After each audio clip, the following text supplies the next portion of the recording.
What's up YouTube, RJ from Game News USA here, and today we're gonna go over my top 10 Wii U games ever. So, before we get into the list, please remember to like, share, and subscribe. Thank you for watching the video, and don't forget to list your favorite Wii U games in the comments below. First, we're gonna need some context. The Wii U, the most underperforming home console Nintendo ever put out. It only sold like 13 million units. Meanwhile, the Switch has sold it by 10 times the amount. What was the problem? Was it the marketing? People thought it was an attachment for the Wii? Where did the Wii U go wrong? Because I, for one, loved the games. It had plenty of third-party games at launch that Nintendo was lacking on the Wii. I very much enjoyed the tablet, and I thought the Wii U was a very underappreciated console. And it's part of the reason why the Switch has such a good library, is pulling from that Wii U library. So we're going to go over this list. So, let me get some honorable mentions out of the way. I very much enjoyed Assassin's Creed on the Wii U, and Darksiders 2, and of course, Nintendo Land. Which, yes, it didn't really hit the public consciousness as much as Wii Sports did for the Wii. But Nintendo Land was pretty fun. It was a fun party game with friends. I really enjoyed it. It's deserving of an honorable mention, in my opinion. So, let's get to the main list, now that we're here. Number 10 on this list is Splatoon. Guys, I'm not gonna lie, I'm not the biggest Splatoon fan in the world. But anytime Nintendo can put out a brand new IP, as successful as Splatoon, with online multiplayer, and start a whole new franchise, I have to give it some props. And the game was fun. Look, it was creative, it was inventive, it was colorful, and most of all, it captured the minds of young Nintendo fans. What little the Wii U was able to capture, at least. Number 9, Donkey Kong Tropical Freeze. Guys, a lot of people think even higher of this game than I do. I know it's a solid platformer. I may not like it as much as Donkey Kong Country Returns or Donkey Kong Country 2, but it is challenging. It is a blast. And it's a game that, you know, also got remade for the Switch that everybody seemed to really enjoy. And it has to be on the list. A lot of good platformers on the Wii U, like Cloudberry Kingdom, and stuff like that, and more we will name on this list.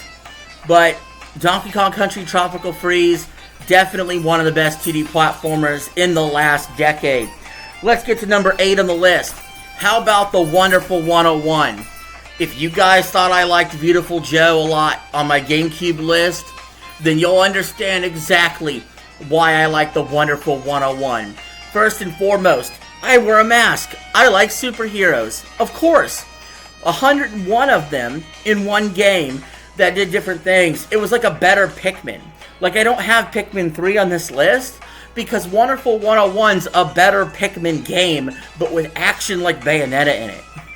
So, I suggest anybody that hasn't checked out the Wonderful 101, for whatever reason it slipped through the cracks, go check it out. It's awesome. It has some amazing boss fights and some epic moments, and it's very inventive, I'll say.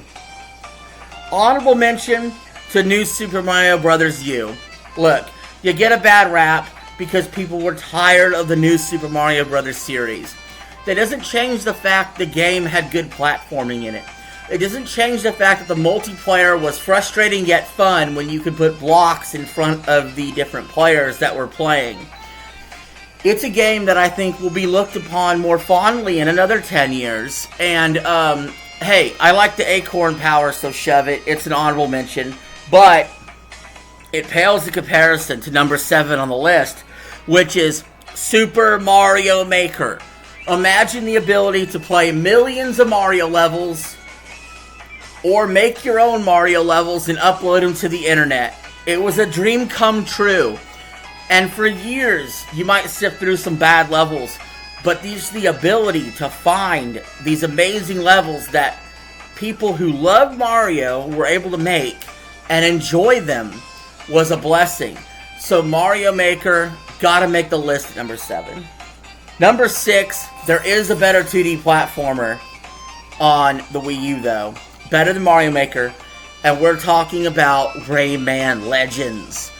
Look, this game knew what it was doing. Very challenging, but never really sent you too far backwards in the level if you died. So it was just continuously pushing past your limits. Especially when you get to the last level and the screen like cuts into like 128 different sections and it's black and white and fuzzy. This game subverted expectations. It had rock-specific levels that were extremely fun, like Eye of a Tiger and Black Betty. And so I really enjoy Rayman Legends, and that's why it's number 6 on the list. Honorable mention here to Twilight Princess HD. Look, Twilight Princess was on 3 different consoles. Released 3 different times for Nintendo consoles. Once on the GameCube, once on the Wii, once on the Wii U. Now, I always prefer the Wii version. That's the one that I was excited for. That's the one that I played. That's why it was off the GameCube list. That's why it's off the Wii U list. Because it's mostly the same game, just with up-res textures. But it still deserves an honorable mention. Twilight Princess, one of my favorite Zeldas ever. But, number 5 goes to a different Zelda. Wind Waker HD. Why? Because it feels like a vast improvement over the original Wind Waker. Not only did they make the game easier towards the end to complete, but the art style is just absolutely poppin' in HD. And I feel like a lot of people that might have passed on the game on the GameCube or missed it on the GameCube absolutely fell in love with Wind Waker HD. And I have no idea why either of these Zeldas, especially Wind Waker and Twilight Princess obviously, have not just been ported to the Switch. I know it would be the 4th release for Twilight Princess. So what? It's that good. And for Wind Waker, it needs to come. So bundle them together. Let's see it on Switch, guys. But number 5 is Wind Waker HD. Number 4, Bayonetta 2. Possibly the greatest action game I've ever played. And I mean, I could not put this down. Bayonetta was so good in this game. The story, the controls, the movement, the action, the violence, everything that it brought. But to a Nintendo console, it was like a fever dream playing this thing. And I cannot recommend Bayonetta 2 anymore. If you just ask me offhand, hey, what's a beat-em-up game, a hack and slash, or an action game, whatever you want to call it, the first thing I'd recommend is Bayonetta 2. Hands down, that is number 4 on the list. Number 3, Super Smash Bros. For Wii U. They added Pac-Man. They added Mega Man. They added more levels. They added more stuff than what Brawl did. It was different than the 3DS version. They kind of had 2 different versions of the same game. But we saw a lot more third-party characters added to Super Smash Bros. For Wii U. I think the game often gets slept on. Part of the reason it does is because it was on the Wii U. But the game is pretty solid. It's a great Smash Bros. Entry. I was excited as hell to get it after 6 years of waiting after Brawl to get Super Smash Bros. For Wii U. And in fact, I think I took a vacation from work at the time to be playing this game like a whole week straight when it first came out. It still goes to show how great the Smash Bros. Series was, even in its 4th entry at the time. But number 2 on this list is Super Mario 3D World.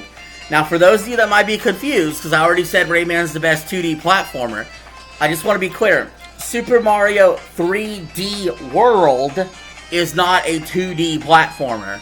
It is 2.5D, if you want to call it, or a 3D. It's not as exploratory as a Super Mario 64. It's a perfect mesh between something like a Super Mario 64 and a Super Mario World. It's kind of like you have some movement options, and adding another dimension can add some stuff to the game, but it's like playing a typical Mario game where you go from goal to goal. And in this entry, It was phenomenal, chef's kiss, and when they brought it to the Switch, they gave us Bowser's Fury on top of it. But on the Wii U, I was very pleased with what I got from Super Mario 3D World. I wasn't disappointed at all. A lot of people wanted a Galaxy 3, you know, and so did I. But when Super Mario 3D World came out, I very much enjoyed that game. That's why it's number 2 on the list. But number 1, and I will be transparent here, it will be on the Switch list one day when I make one. But number 1 on this list is got to be Mario Kart 8. Not only did it sell the most on the Wii U, but adding DLC tracks, which we won't even count those. The battle mode was whatever. Did not matter. It's hands down the best Mario Kart ever. It had the anti-gravity is great. The courses they picked were great in the retro and the new courses they made.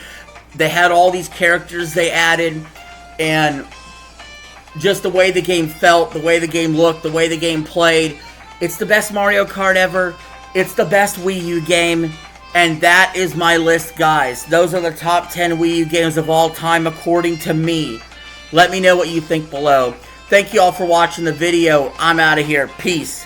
Have a good one.